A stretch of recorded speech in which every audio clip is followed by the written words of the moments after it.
আসসালামু আলাইকুম। কেমন আছেন সবাই? আশা করি সবাই ভালো আছেন।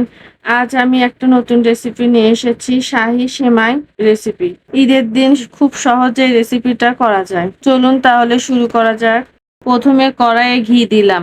ঘি গলে গেলে বাদাম, কিশমিশ আর খেজুর হালকা ভেজে নিব।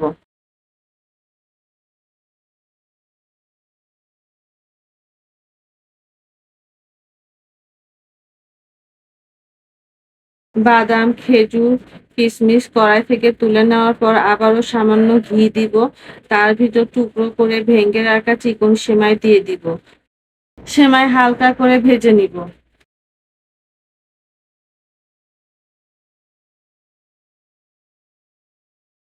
এরপর চিনি, গুঁড়া দুধ দিয়ে আবারও ভালোভাবে নাড়াচাড়া করে নিব। এ পর্যায়ে একটু পানি দিয়ে দিব। সেমাইটা এমনভাবে ভাজবো যাতে নরম না হয়, মুচমুচেই থাকবে। এ পর্যায়ে বাদাম, কিশমিশ সব ঢেলে দিব।